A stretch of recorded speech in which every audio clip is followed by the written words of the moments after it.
नमस्कार साथियों, आपका हमारा चैनल ड्रीम तक पे स्वागत है। आज के इस सेशन में हम Bihar civil code, clerk, code reader और स्टेनोग्राफर का सेट प्रैक्टिस एनालाइज करेंगे, जिसमें आपका हिंदी और इंग्लिश सेशन होगा। यह सेट प्रैक्टिस नंबर 20 है। इससे पहले की भी 19 सेट प्रैक्टिस का सेशन कंप्लीट करा दिया गया है, जिसका कि डिस्क्रिप्शन बॉक्स में लिंक दे दिया गया है, तो आप वहां से उन वीडियो को देख सकते हैं। तो आइए चलते हैं बिना किसी देरी के सवाल की ओर। ये हमारा टेस्ट सीरीज 20 है, जिसमें कि हम पहला सेक्शन हिंदी को देखेंगे और इसका फुल एनालाइज करेंगे। इसके बाद इंग्लिश सेक्शन पर जाएंगे। इससे पहले कि जो आपका 19 टेस्ट सीरीज चैनल पर अपलोड किया गया है, उन टेस्ट सीरीज को ज़रूर देखें, ताकि आपका जो है इंग्लिश ग्रामर और हिंदी ग्रामर बोल्ड हो सके। तभी आपका जो है सिविल कोर्ट में एक सीट पक्का हो पाएगा। तो आइए फिर चलते हैं सवाल की ओर। यह हमारा हिंदी लैंग्वेज का पहला सवाल है, जिसमें पूछा गया है, निम्नलिखित प्रश्न में दिए गए 4 विकल्पों में से उस विकल्प का चयन करें जो मुहावरे का अर्थ व्यक्त करता है। इसमें बताया गया मुहावरा है चारपाई पकड़ना। इसका अर्थ होता है आपका बीमार होना। तो सही उत्तर है आपका ऑप्शन सी। नेक्स्ट दोस्तों, यदि आप चैनल पर नए हैं या चैनल को अब तक सब्सक्राइब नहीं किए हैं, तो चैनल को ज़रूर सब्सक्राइब करके लाइक बटन को दबा दें। इससे आपका फ़ायदा ये होगा, चैनल पर जो भी अब वीडियो अपलोड किया जाएगा वो आपके हित में होगा तथा आपकी तैयारी भी अच्छी होती रहेगी। नेक्स्ट सवाल में देखेंगे। इसमें बोला गया है, दिए गए शब्द के समानार्थी शब्द का चयन करना है। आँख। आँख का समानार्थी शब्द होता है आपका लोचन, अक्षी, नयन, नेत्र, चक्षु। तो इस अनुसार से जो आपका उत्तर हो गया ऑप्शन डी हो गया लोचन। नेक्स्ट दोस्तों, सिविल कोड, क्लर्क, रीडर एवं स्टेनोग्राफर के अतिरिक्त इस चैनल पर प्यून का भी सेट प्रैक्टिस एनालाइज किया गया है। यदि आप प्यून फॉर्म के लिए आवेदन दिए हैं तो आप उनका भी वीडियो देख सकते हैं, जिसका एक लिंक डिस्क्रिप्शन बॉक्स में दे दिया गया है।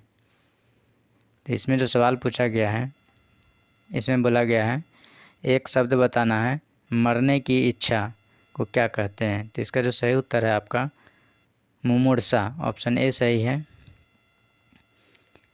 मुमूर्षु का अर्थ होता है आपका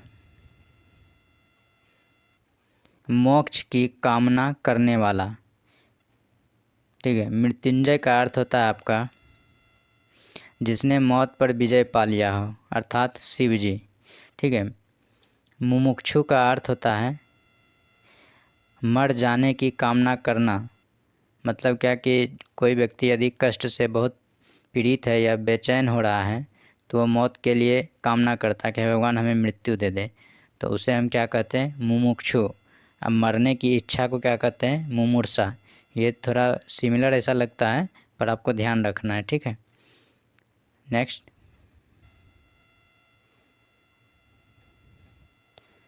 इसमें बोला गया है, नीचे दिए गए वाक्यांश के लिए एक शब्द बताना है। जिस भूमि में कुछ उत्पन्न ना होता हो उसे क्या कहते हैं। सही उत्तर है आपका ऊसर। ऑप्शन डी सही है। ठीक है। वीरान और उज्जड़ दोनों एक ही चीज़ है। इसमें क्या होता है कि जैसे आप दूर दूर तक देखते हैं तो कुछ भी नहीं दिखता है, खाली पड़ा जगह, जिसको कि हम सुनसान कहते हैं, उसी को हम वीरान या उज्जड़ कहते हैं। ठीक है। उपजाऊ तो समझ रहे हैं, जहाँ पेड़ पौधे लगाए जाते हैं या भूमि उपजाऊ होती है जहाँ फल पौधे लगते हैं। ऊसर जिस भूमि में कुछ भी ना उपजता हो उसे ऊसर कहते हैं, या फिर अनुपजाऊ भी कहते हैं। नेक्स्ट, इसमें बोला गया आपका कृतज्ञ शब्द का विलोम शब्द कौन सा है। कृतज्ञ का अर्थ होता है आभारी। ठीक है। जैसे आपका कोई काम कर दें तो आप उसके प्रति आभार व्यक्त करते हैं, अर्थात जो आपके किए गए उपकार को मान लेता है उसे क्या कहते हैं, कृतज्ञ। इसी का जस्ट अपोजिट होता है कृतघ्न। जो आपके किए गए उपकार को नहीं मानता है उसे हम क्या कहते हैं, कृतघ्न। ठीक है। तो यहाँ सही उत्तर हो गया आपका कृतज्ञ का विलोम कृतघ्न, जो कि ऑप्शन सी है। नेक्स्ट, इसमें बोला गया है, एक शब्द बताना है जिसका दमन करना कठिन हो। ठीक है। तो इसका जो सही उत्तर हो जाएगा आपका ऑप्शन सी दुर्दम। ठीक है। जिसका दमन करना कठिन हो उसे क्या कहेंगे? दुर्गम। दुर्गम होता है कि जहाँ पहुँचना कठिन हो, ठीक है, दुर्गम जहाँ पहुँचना कठिन हो। दुर्जय, दुर्जय का अर्थ होता है आपका जिसे जीतना मुश्किल हो या जिस पर विजय पाना कठिन हो, ठीक है। दुर्बोध, दुर्बोध का अर्थ होता है जिसे आसानी से ना जाना जा सके, ठीक है, जिसको कि आप आसानी से नहीं जान पाते हैं उसको क्या कहते हैं? दुर्बोध। नेक्स्ट देखिए, इसमें आपको हम चारों ऑप्शन इसलिए बता देते हैं ताकि इससे जो है अगर कुछ सवाल आता है एग्ज़ाम में तो आप इन सभी का भी उत्तर आसानी से कर लें। अगर आप इन सभी का अर्थ नहीं जानते हैं तो वीडियो को पॉज करके आप ज़रूर एक बार नोट डाउन करें, ठीक है। नेक्स्ट में देखेंगे आप, इसमें बोला गया है दिए गए वाक्यांश के लिए एक शब्द देना है जिसके समान दूसरा ना हो, उसे क्या कहेंगे? सही उत्तर है आपका ऑप्शन सी, अद्वितीय। अद्भुत तो आप समझ रहे हैं। असीम, जिसकी कोई सीमा ना हो उसे असीम कहेंगे। अनंत, जिसका कोई अंत ना हो उसे अनंत कहते हैं, ठीक है। ये दोनों एक प्रकार का सिमिलर वर्ड है। नेक्स्ट,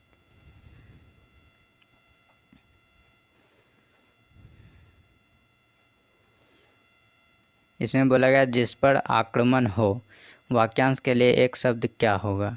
तो सही उत्तर है आपका आक्रांत। ऑप्शन ए सही है, आक्रांत। और जो आक्रमण करता हो तो उसे क्या कहते हैं?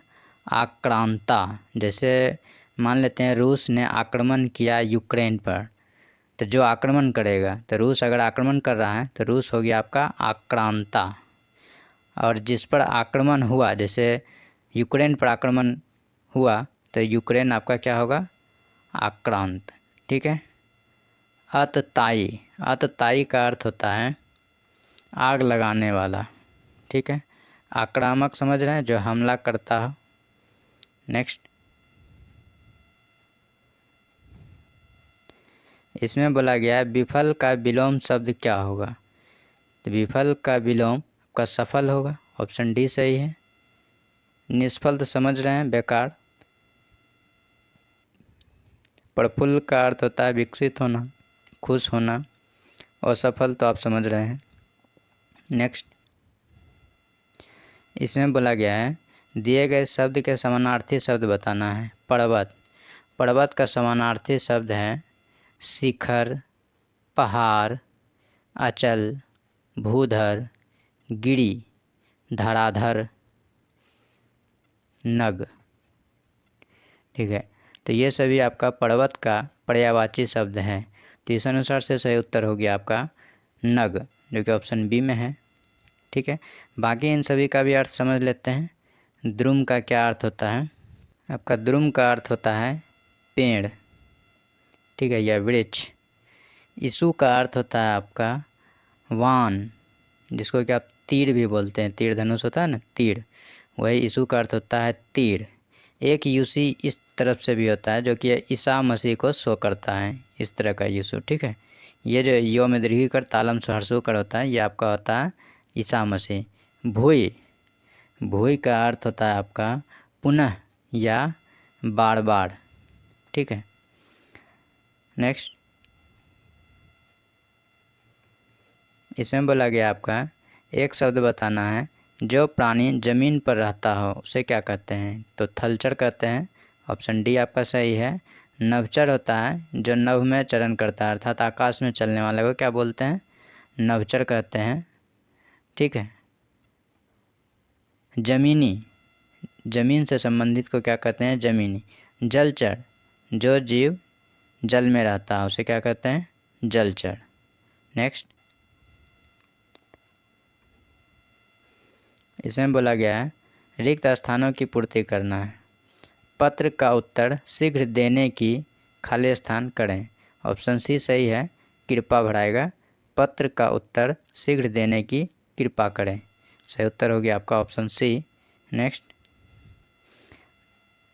दोस्तों सिविल कोर्ट में कलर का यह सेट जो है समाप्त हो चुका है। यह 20 नंबर सेट है जिसमें कि आपका हिंदी और इंग्लिश का एनालाइज हो रहा है। इसके बाद आपका कंप्यूटर और जीके का होगा, उसके बाद मैथ का, उसके बाद यह सेट समाप्त हो जाएगा। तो आप जुड़े रहेंगे चैनल से, क्योंकि इसके बाद भी सेट प्रैक्टिस कराया जाएगा, ठीक है, जो कि यूनिक प्रकाशन का होगा। तो आप जुड़े रहिए और वीडियो को देखते रहिए और अपनी तैयारी को मजबूत बनाए रखिए। ठीक है, अब देखेंगे सवाल की ओर। इसमें बोला गया है चंदायन किस भाषा का काव्य है? सही उत्तर है आपका अवधी भाषा, ऑप्शन सी सही है। नेक्स्ट, इसमें बोला गया है निम्नलिखित में से कौन सा शब्द तत्सम है? तत्सम कहने का मतलब है आपको संस्कृत वर्ड ढूंढना है।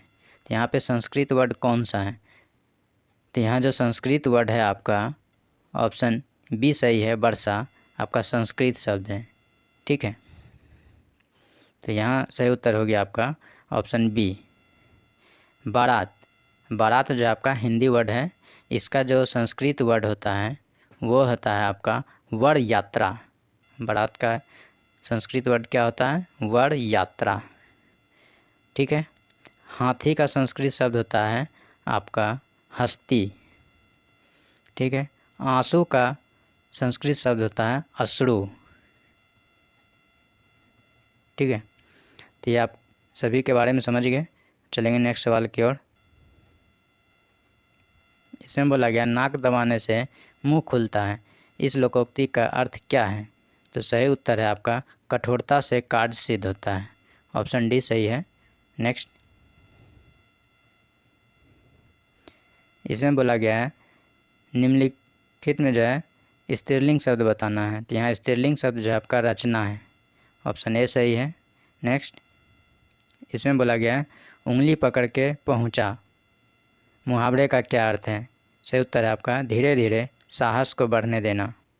नेक्स्ट, दोस्तों आप में से कुछ छात्रों का कमेंट आया था कि सर मुझे इन सभी सेट का पीडीएफ चाहिए। तो अब जो है पीडीएफ आप लोगों के लिए उपलब्ध करा दिया गया है। ठीक है, वैसे तो आपके लिए हर स्टूडेंट के लिए जो है पीडीएफ ज़रूरी है, क्योंकि सेट प्रैक्टिस एनालाइज होने के बाद अब आपको सेल्फ स्टडी करनी है, जिससे आपको पता चले कि सेट में आपका कितना अंक आता है। तो इसके लिए पीडीएफ ज़रूरी है। तो पीडीएफ आपको जो है व्हाट्सएप पे या टेलीग्राम चैनल पे सेंड कर दिया जाएगा। अगर व्हाट्सएप पर लेना चाहते हैं तो मेरा व्हाट्सएप नंबर ये है। ठीक है, व्हाट्सएप पे जो है इतना सेट जो है 22 सेट जो है जाने में थोड़ा वक्त लग जाता है। यदि टेलीग्राम चैनल हो तो आप मेरे टेलीग्राम चैनल से जुड़ेंगे तो वहाँ पे तुरंत आपको पीडीएफ भेज दिया जाएगा। इसके लिए सबसे पहले आपको जो है 15 रुपये पेड करना होगा, जिसमें कि आपको 22 सेट मिलेगा, पूरे बुक का सेट मिलेगा। ठीक है, यहाँ पे 20 सेट लिखा गया है, तो जितना सेट रहता है बुक का सारा हम भेज देते हैं। तो इसके लिए आप पेमेंट कर सकते हैं गूगल पे के माध्यम से। ये मेरा UPI ID है K2jamalpur@HDFC बैंक। यदि आप फ़ोनपे से करना चाहते हैं तो फ़ोनपे ID है आपका K2jamalpur@IBL। अगर QR कोड से करना चाहते हैं तो व्हाट्सएप पे जब आप मैसेज लिख कर भेजेंगे क्लर्क PDF या प्यून PDF, आपको जो PDF ज़रूरत है वो आप बातें लिख कर भेजेंगे, आपको हम QR कोड सेंड कर देंगे। वहाँ आप QR कोड के भी माध्यम से पेमेंट कर सकते हैं। ठीक है, तो आप किसी भी माध्यम से पेमेंट कर सकते हैं।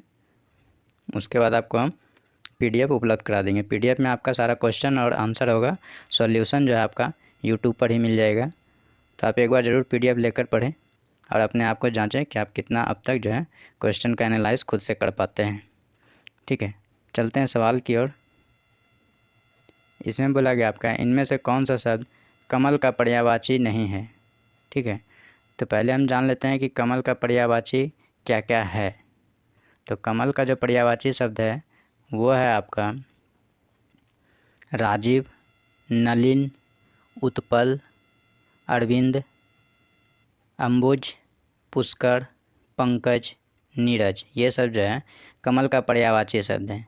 और ये जो आप देख रहे हैं रसाल, ये जो है आपका सौरभ, मादक, आम, इन सभी का जो है पर्यायवाची शब्द है।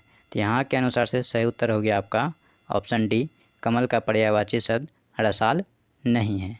ठीक है, नेक्स्ट, इसमें बोला गया हर रोज में कौन सा समास है? ठीक है, तो देखिए अव्ययी भाव समास का पहचान क्या है। इसमें वर्ड में रहेगा भर, प्रति, आ, यथा, हर।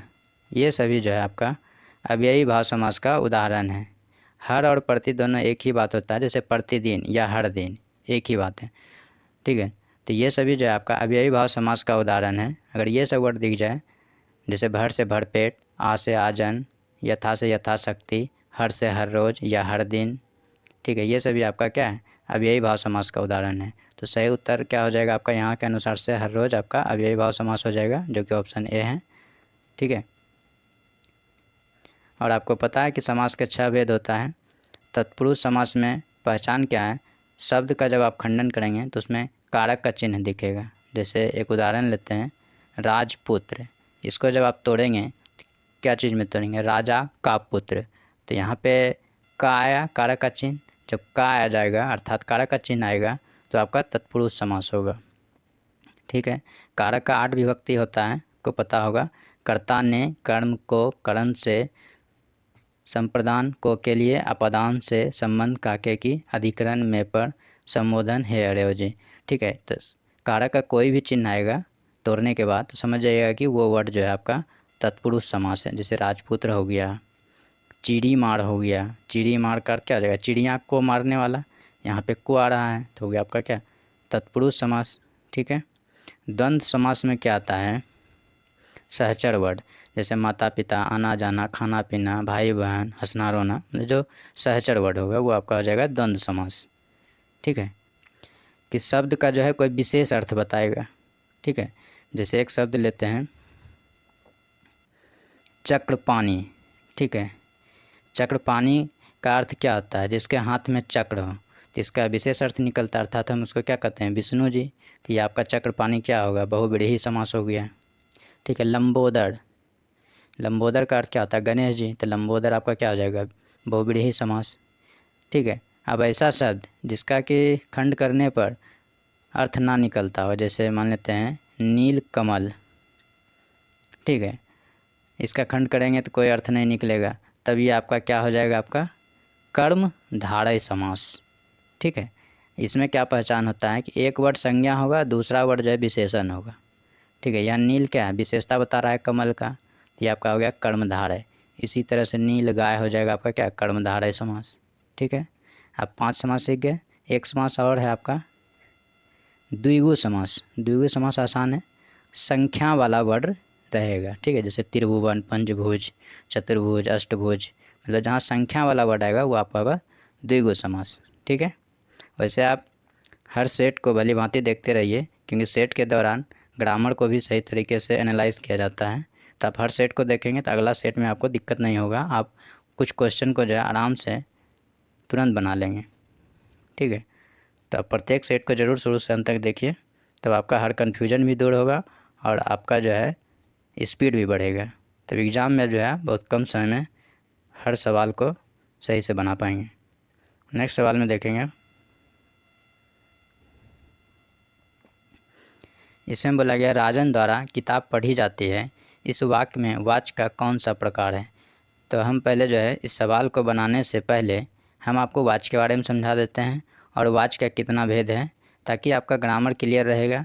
तो इससे जो भी सवाल आएगा आप हर तरह के वाच्य का एनालाइज कर पाएंगे। यहाँ देखिए आपका 3 वाच्य दिया है, कर्तृवाच्य, कर्मवाच्य, भाववाच्य, तीनों को हम समझा देते हैं आपको। पहले समझते हैं कि वाच्य क्या है। वाच्य का अर्थ होता है बोलने का विषय, ठीक है, जिस पर बोला जाए कुछ भी, अर्थात मेन रूप से इसमें जो वाच्य होता है वर्ब का खेल होता है, कि वर्ब जो अर्थात क्रिया का जो खेल हो रहा है किस पर डिपेंड कर रहा है, कर्ता पर डिपेंड कर रहा है या कर्म पर डिपेंड कर रहा है या खुद अपने आप अर्थात क्रिया पर डिपेंड हो रहा है, ठीक है। इसी का चर्चा होता है वाच्य में।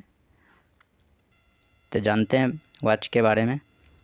देखिए, क्रिया के जिस रूप से यह जाना जाए कि क्रिया द्वारा किए गए विधान का विषय कर्ता है या कर्म है या भाव है, उसे वाच्य कहते हैं। समझ गए। इसमें जो भी खेल होगा वर्ब के बारे में होगा, कि वर्ब का जो है सब्जेक्ट कौन है, ठीक है, या फिर ऑब्जेक्ट क्या है, या वर्ब ही खुद कर्ता या कर्म के स्थान पर रखा गया है, ठीक है। तो इसी के बारे में जानेंगे वाच्य के बारे में। तो वाच्य जो है मुख्यतः 3 प्रकार का होता है, कर्तृवाच्य, कर्मवाच्य और भाववाच्य, तीनों के बारे में सीखेंगे। देखिए, कर्तृवाच्य में क्या होता है, वैसा सेंटेंस जिसमें जो है मेन रोल आपका कर्ता का होता है। जहाँ कर्ता का मेन रोल होगा उसे हम क्या कहेंगे, कर्तरीवाची कहेंगे। ठीक है, ये आपका परिभाषा है, आप इसको ध्यान में ना भी रखेंगे तो कोई दिक्कत नहीं है, लेकिन आपको ये ध्यान होना चाहिए कि कर्तरीवाची में जो है मेन रोल जो है क्रिया का कर्ता का होना चाहिए। जैसे राम रोटी खाता है, तो खाना यहाँ वर्ब है। ठीक है, तो खाना वर्ब है, तो खाना वाला काम कौन कर रहा है, तो राम कर रहा है, तो राम यहाँ करता है। यहाँ पे मेन रोल हो गया आपका क्या, राम। तो क्रिया का मेन रोल काम करने वाला कौन हो गया, राम हो गया। तो यहाँ पे राम आ गया शुरुआत में। ठीक है, तो ये आपका कर्ता पे डिपेंड किया, तो ये आपका क्या हो गया, कर्तरीवाची हो गया।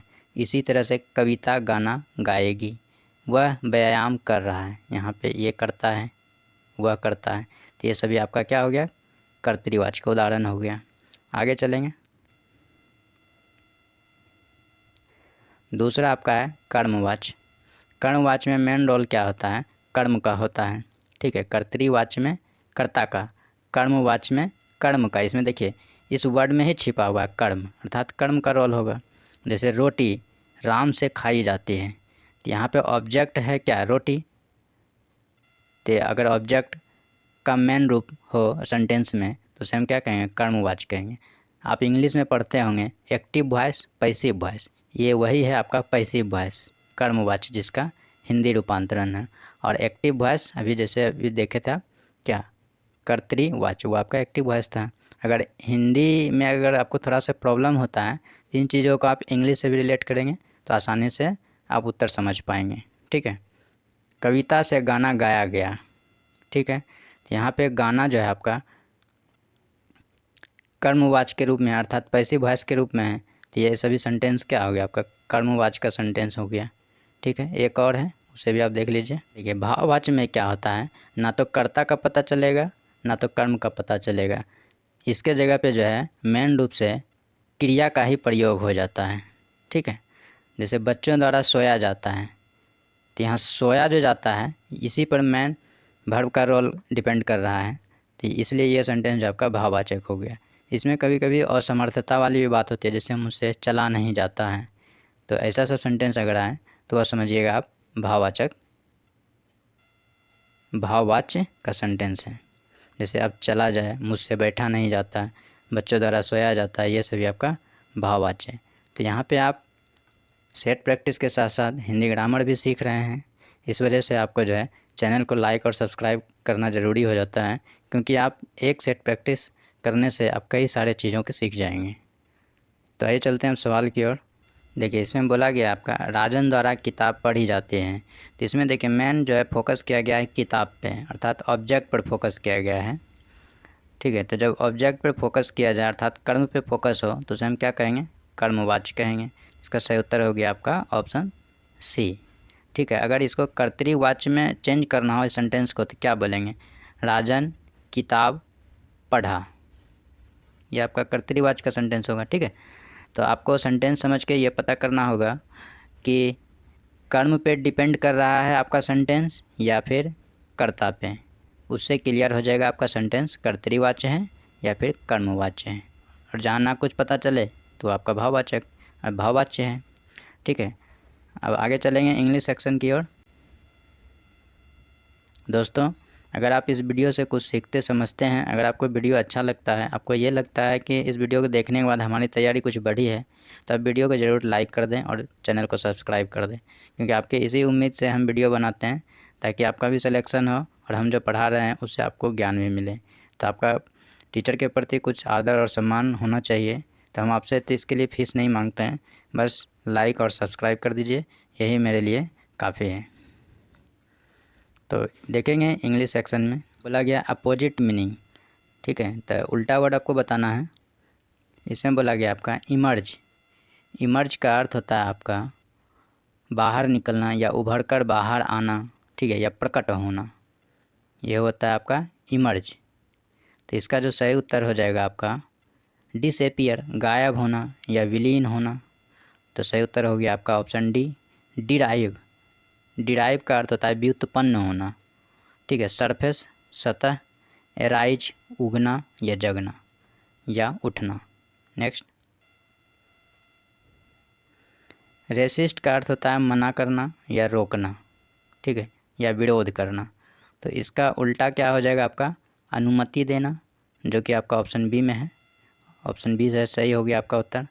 कर्ब, कर्ब का अर्थ होता है आपका रोकना या नियंत्रण करना, ठीक है। डीफे, डीफे का अर्थ होता है आपका इनकार करना या चुनौती देना, ठीक है। सफ़र, सफ़र का अर्थ होता है भुगतना या कष्ट झेलना। नेक्स्ट, इसमें बोला गया आपका कनेक्ट, कनेक्ट का अर्थ क्या होता है, जोड़ना। लिंक का भी यही अर्थ है। तो जोड़ना का अपोजिट क्या हो जाएगा आपका, डिटैच, अर्थात अलग करना। ऑप्शन डी सही हो जाएगा। एफर्म का अर्थ होता है संपुष्टि, ठीक है, वादे का पक्का। डीमर, डीमर का अर्थ होता है आपत्ति करना या संदेह प्रस्तुत करना। नेक्स्ट, इसमें बोला गया है 24 से 26 नंबर सवाल में एक वर्ड बताना है, ठीक है, OWS दिया गया है। इसमें बोला गया ए ग्रुप ऑफ 3 पावरफुल पीपुल, सो क्या कहते हैं, 3 शक्तिशाली लोगों का शासन क्या कहलाता है, ट्रायमवायरेट।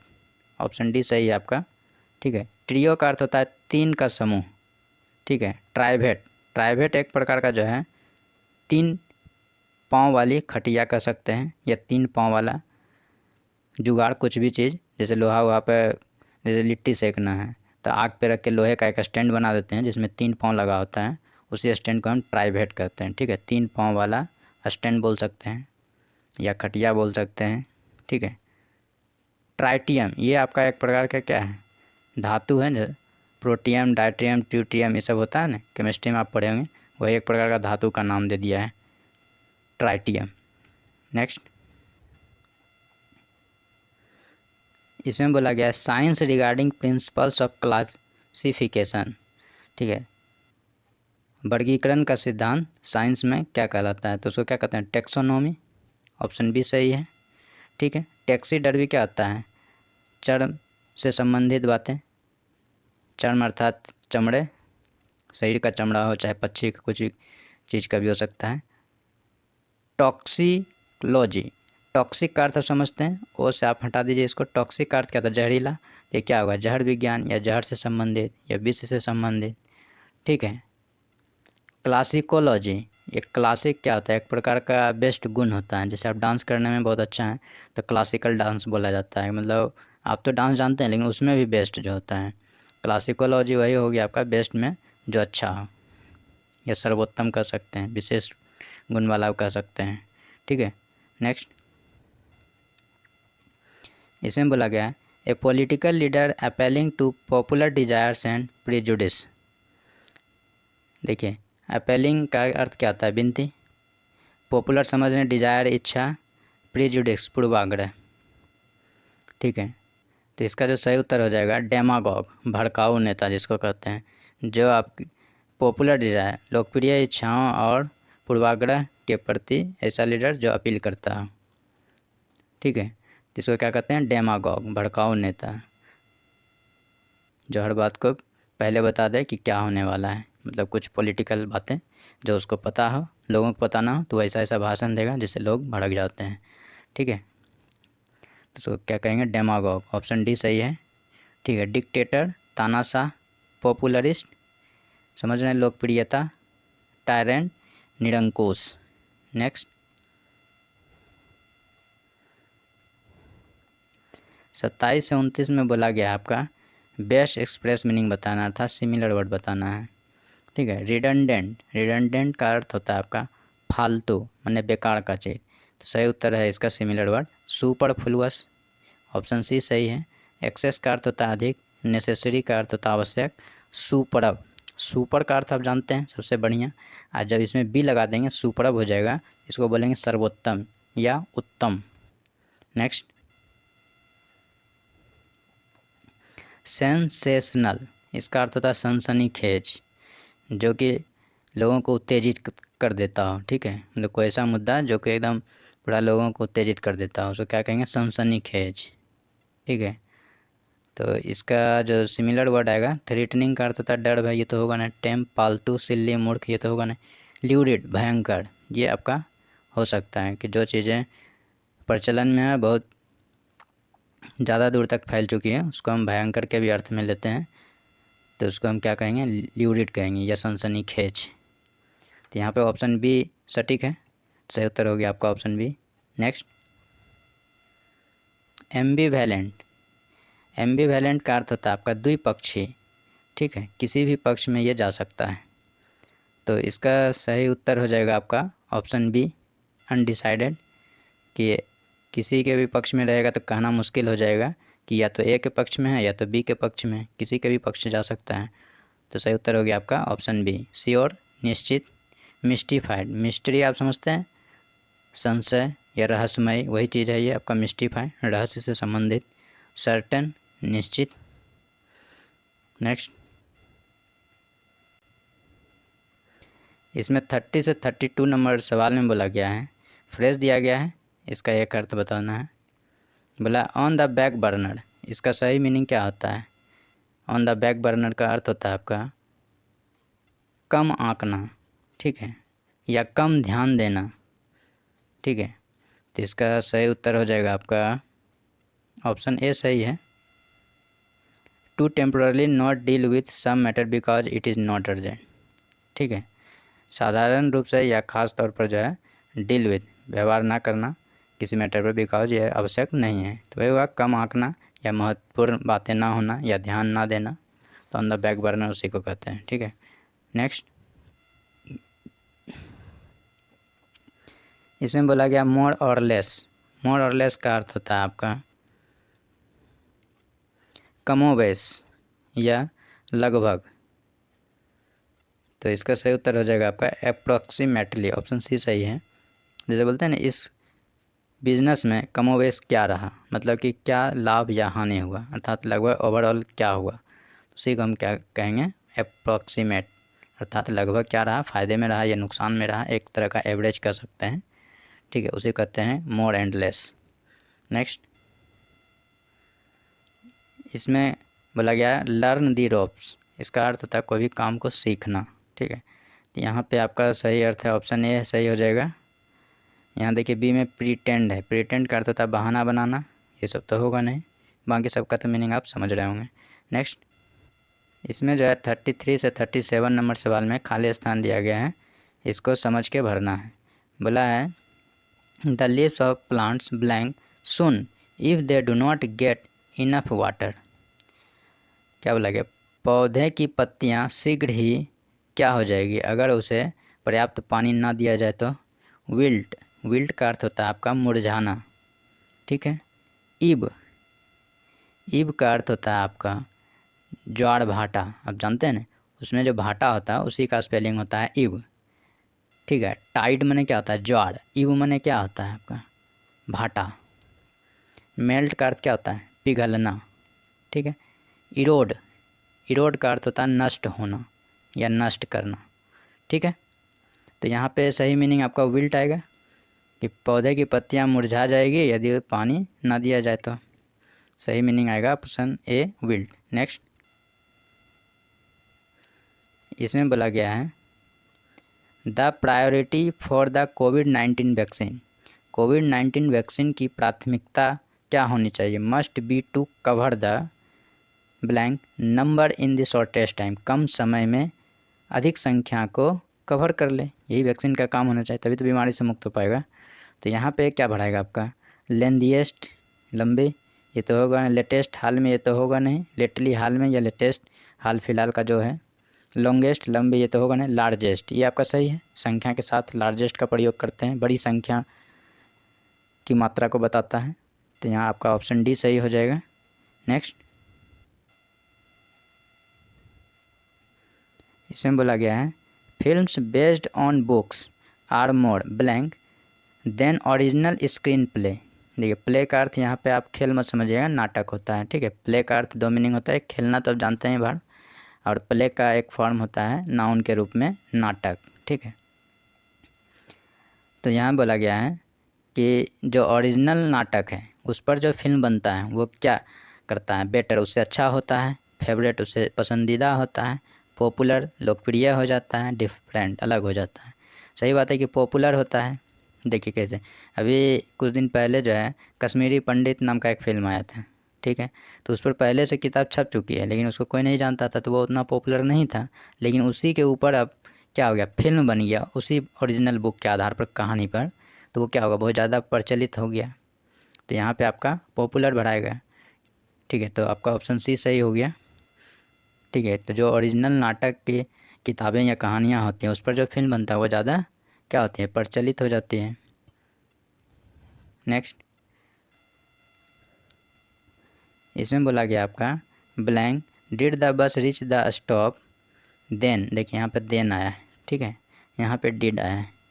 तो आप इंग्लिश अगर पढ़े होंगे तो आप एक पेयर जानते होंगे, नो सुनर का जो है पेयर क्या है, देन है, SCARCL। स्कार्सली का पेयर क्या है, व्हेन है।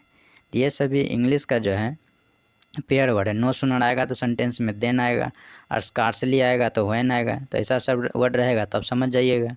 यहाँ पे देखिए देन आया है, इसका मतलब क्या है, नो सुनर वाला सेंटेंस आना चाहिए। तो यहाँ पे खाली स्थान भरना है, तो ऑप्शन ढूंढेंगे तो नो सुनर दिया गया है, तो ऑप्शन ए ही सही हो जाएगा। अगर अर्थ समझते हैं तो ठीक है, नहीं तो अगर पेयर वर्ड याद है तो भी ठीक है।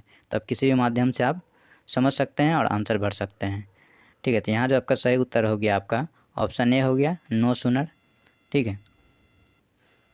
तो अगर आपका ये हिंदी अगर आप समझ पाते हैं तो यहाँ पर क्या बोलेंगे, ज्यों ही बस स्टॉप पर पहुँची या रुकी तब कंडक्टर क्या नीचे उतर गया, ठीक है। सही उत्तर आपका ऑप्शन ए रहा। नेक्स्ट सवाल देखेंगे, इसमें बोला जा रहा है I ran to my mother blank I saw, ज्यों ही मैंने माँ को देखा या ज्यों ही मैंने उसे देखा मैं माँ की ओर दौड़ा चला गया, ठीक है ना। तो यहाँ पर एस सुन जाएगा, जैसे ही उसने माँ को देखा वो उस ओर दौड़ गया, तो ऑप्शन डी सही है। नेक्स्ट, 38 से 40 नंबर सवाल में बोला गया मिस स्पेल्ट वर्ड बताना है कि कौन सा गलत वर्ड है, ठीक है। तो यहाँ देखिए पहला दिया गया है ग्रॉल। ग्रॉल का अर्थ होता है आपका गुर्राना, ठीक है, गुस्से भरी निगाह में देखना। ग्रॉल का अर्थ क्या हो गया, गुर्राना। ग्रम्बल, ग्रम्बल का अर्थ होता है बड़बड़ाना, ठीक है, आप लिखते जाएंगे बड़बड़ाना या शिकायत करना, ठीक है। ग्रूव, ग्रूव का अर्थ होता है खांचा बनाना, ठीक है ना, जैसे नाली वगैरह बनाते हैं या खांचा या कोई लकड़ी है या दीवार है उसमें गड्ढा जो कर देते हैं उसे कहते हैं ग्रूव, ठीक है। ग्राउंड, यही देखिए आपका गलत है, GROUND होता है सही स्पेलिंग, क्या होता है GROUND। ग्राउंड का अर्थ क्या होता है ज़मीन। आपका जो ऑप्शन सी है ग्राउंड, यही का एरर मीनिंग लिखा गया है, तो सही उत्तर हो गया आपका ऑप्शन सी, बाकी सब मीनिंग सही है। नेक्स्ट,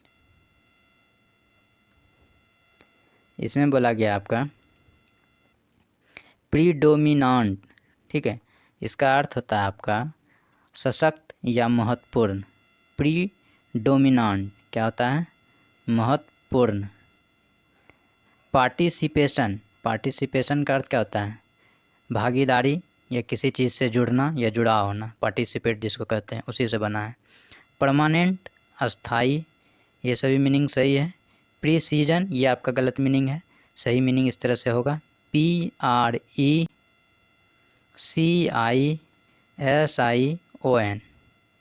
ठीक है। प्रीसीजन, प्रीसीजन का अर्थ होता है यथार्थ, शुद्ध, सही सही, ठीक है, PRECISION, ठीक है। तो ऑप्शन डी यहाँ हो गया सही उत्तर। नेक्स्ट देखिए, इसमें बोला गया आपका गैटी। गैटी यहाँ पे गलत है, गैटी का स्पेलिंग होता है आपका GAIETY, ठीक है, GAIETY, गैटी। गैटी का अर्थ होता है मौज मस्ती, तो यहाँ पर सही उत्तर मिल गया आपका ऑप्शन ए गैटी, ठीक है। रेलिवेंट, तर्कसंगत। प्रोबेबल, संभावना, आप मैथ में पढ़े होंगे प्रोबेबिलिटी का सवाल, ठीक है, वही वह है प्रोबेबल, संभावना। हाइपोक्राइसी, हाइपोक्राइसी का अर्थ होता है पाखंडी या ढोंगी, ठीक है। ये आपका जो है इस सेट में इंग्लिश और हिंदी का 2020 सवाल समाप्त हो गया, और बची आपके पास जीके और कंप्यूटर का, ये हम आपके पास नेक्स्ट सेट में लेकर आएंगे। तब तक के लिए अपना ख्याल रखें और चैनल को सब्सक्राइब कर लें एवं लाइक बटन को दबा दें। आपसे अलविदा लेते हैं। नमस्कार, धन्यवाद।